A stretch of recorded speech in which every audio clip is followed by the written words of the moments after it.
ಸ್ನೇಹಿತರೆ, ಎಲ್ಲರಿಗೂ ನಮಸ್ಕಾರ. ಎಲ್ಲರಿಗೂ ಪ್ರವೀಣ್ ಇನ್ಫೋ ವರ್ಲ್ಡ್ ಯೂಟ್ಯೂಬ್ ಚಾನಲ್ಗೆ ಸುಸ್ವಾಗತ ಸ್ನೇಹಿತರೆ. ಸ್ನೇಹಿತರೆ, ಇವತ್ತು ಒಂದು ಪ್ರಮುಖವಾಗಿ ಒಂದು ಹುದ್ದೆಯನ್ನು ಜಾಬ್ ಅಪ್ಡೇಟ್ ತೊಗೊಂಬಂದಿದೆ ಸ್ನೇಹಿತರೆ. ಆ ಒಂದು ಜಾಬ್ ಯಾವುದು ಅಂತ ನೋಡೋದಾದರೆ, ಇಲ್ಲಿ HPCL ಜೂನಿಯರ್ ಎಕ್ಸಿಕ್ಯೂಟಿವ್ ರಿಕ್ರೂಟ್ಮೆಂಟ್ 2025 ಅಂದರೆ ಹಿಂದೂಸ್ತಾನ್ ಪೆಟ್ರೋಲಿಯಂ ಕಾರ್ಪೊರೇಷನ್ ಲಿಮಿಟೆಡಲ್ಲಿ ಖಾಲಿ ಇರುವ ಹುದ್ದೆಗಳಿಗೆ ಭರ್ತಿ ಮಾಡ್ಕೊಳ್ಳಿಕ್ಕೆ ಅರ್ಜಿಯನ್ನು ಕರೆದಿದ್ದಾರೆ ಸ್ನೇಹಿತರೆ. ಆ ಒಂದು ಅಪ್ಲಿಕೇಶನ್ ಅರ್ಜಿಯನ್ನು ಹಾಕಲಿಕ್ಕೆ ಏನೇನು ಡಾಕ್ಯುಮೆಂಟ್ಸ್ ಬೇಕು ಎಂಬ ಎಲ್ಲ ವಿಷಯದ ಬಗ್ಗೆ ಇಲ್ಲಿ ಪ್ರಮುಖವಾಗಿ ಚರ್ಚೆ ಮಾಡ್ಕೊತಾ ಹೋಗೋಣ ಸ್ನೇಹಿತರೆ. ವಿಡಿಯೋವನ್ನು ಫುಲ್ ನೋಡಿ ಸ್ನೇಹಿತರೆ, ಎಲ್ಲೂ ಸ್ಕಿಪ್ ಮಾಡಿಬಿಡಿ ಸ್ನೇಹಿತರೆ. ಇಲ್ಲಿ ಪ್ರಮುಖವಾಗಿ ಹಿಂದೂಸ್ತಾನ್ ಪೆಟ್ರೋಲಿಯಂ ಕಾರ್ಪೊರೇಷನ್ ಲಿಮಿಟೆಡಲ್ಲಿ ಖಾಲಿ ಇರುವ ಜೂನಿಯರ್ ಎಕ್ಸಿಕ್ಯೂಟಿವ್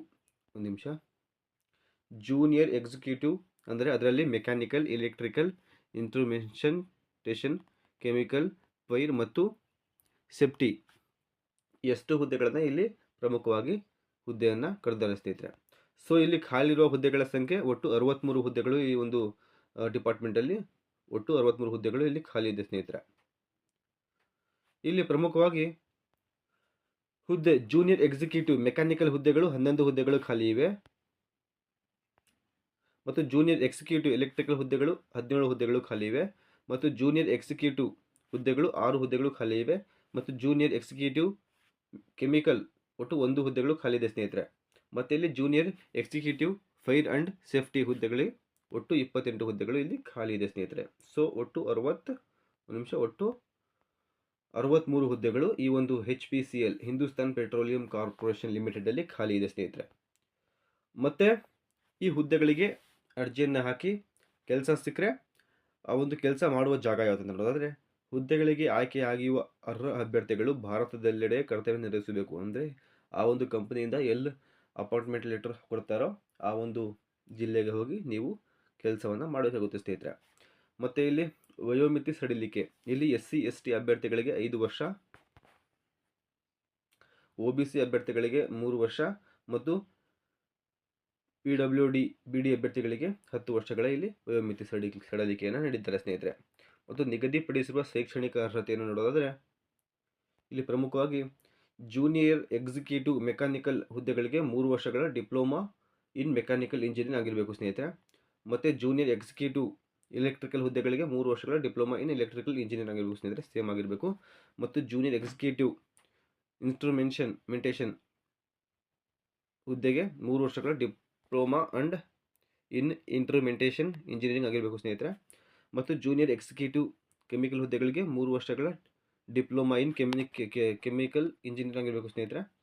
ಮತ್ತು junior executive fire and safety ಹುದ್ದೆಗೆ ಯಾವುದೇ ಸೈನ್ಸ್ ಪದವಿ plus diploma in fire and safety ವಿದ್ಯಾರ್ಥಿಯನ್ನು ಪಡೆದಿರಬೇಕು ಸ್ನೇಹಿತರೆ. ಮತ್ತು ವಯೋಮಿತಿ ನೋಡೋದಾದರೆ, ಅಭ್ಯರ್ಥಿಗಳು ಗರಿಷ್ಠ 25 ವರ್ಷ ವಯೋಮಿತಿಯನ್ನು ಮೀರಿರಬಾರದು.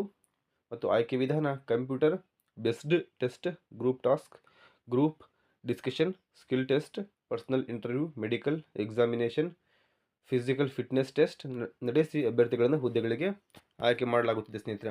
ಇಷ್ಟು ಒಂದು ಆಯ್ಕೆ ವಿಧಾನದ ಮೂಲಕ ಹುದ್ದೆಯನ್ನು ಜಾರಿ ಮಾಡ್ಕೋತಾರೆ ಸ್ನೇಹಿತರೆ. ಮತ್ತು ಆ ಒಂದು ಹುದ್ದೆಗೆ ವೇತನ ನೋಡೋದಾದರೆ, ಹುದ್ದೆಗಳಿಗೆ ಆಯ್ಕೆಯಾದ ಅಭ್ಯರ್ಥಿಗಳಿಗೆ ಮಾಸಿಕವಾಗಿ 30,000ರಿಂದ 1,20,000ವರೆಗೆ ಇಲ್ಲಿ ವೇತನವನ್ನು ನೀಡ್ತಾರೆ ಸ್ನೇಹಿತರೆ. ಮತ್ತು ಶುಲ್ಕ ಪಾವತಿ ಎಷ್ಟಿರುತ್ತೆ ಅಂತ ನೋಡೋದಾದರೆ, ಶುಲ್ಕವನ್ನು ಆನ್ಲೈನ್ನಲ್ಲಿ debit card, credit card, UPI, net banking ಮೂಲಕ ಪಾವತಿಸಬಹುದು. ಸಾಮಾನ್ಯ ಮತ್ತು OBC EWS ಅಭ್ಯರ್ಥಿಗಳಿಗೆ 1,180 ರೂಪಾಯಿ, SC ST PWD ಅಭ್ಯರ್ಥಿಗಳಿಗೆ ಯಾವುದೇ ರೀತಿಯ ಒಂದು ಶುಲ್ಕ ಇರುವುದಿಲ್ಲ ಸ್ನೇಹಿತರೆ.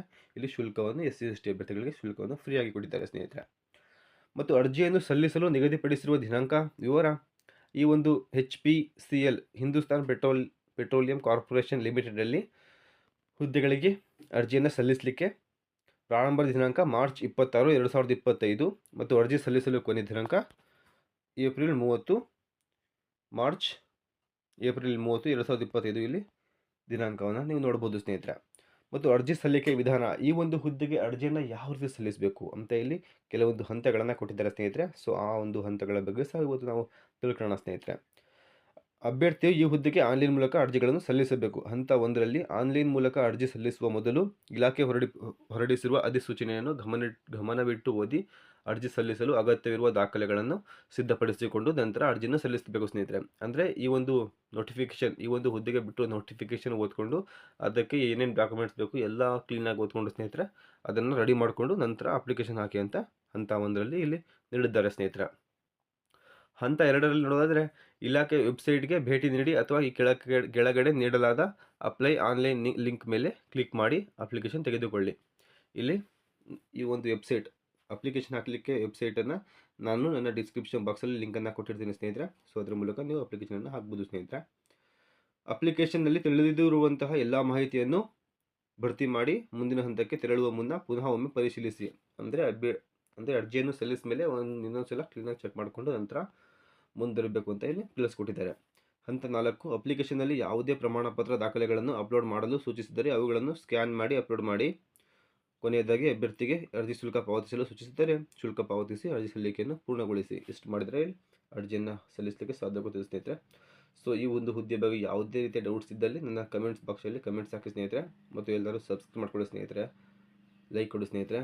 ಸೊ ಎಲ್ಲರಿಗೂ ಈ ಒಂದು ಹುದ್ದೆಗೆ ಶೇರ್ ಮಾಡಿ ಸ್ನೇಹಿತರೆ. ಸೊ ಥ್ಯಾಂಕ್ ಯು, ಧನ್ಯವಾದಗಳು ಸ್ನೇಹಿತರೆ. ಬೇರೆ ಯಾವುದೇ ರೀತಿಯ ಮಾಹಿತಿಗಳನ್ನು ಬೇಕಾದಲ್ಲಿ ಕಮೆಂಟ್ಸ್ ಮೂಲಕ ಎಲ್ಲರೂ ಕಮೆಂಟ್ಸ್ ಹಾಕಿ ಸ್ನೇಹಿತರೆ. ನಿಮಗೆ ತಿಳಿಸ್ಲಿಕ್ಕೆ ಸಾಧ್ಯ ಆಗುತ್ತಾ ಇಲ್ವಾ ಅಂತ ನಾನು ನಿಮಗೆ ತಿಳಿಸ್ತೀನಿ ಸ್ನೇಹಿತರೆ. ಸೊ ಥ್ಯಾಂಕ್ ಯು, ಧನ್ಯವಾದಗಳು.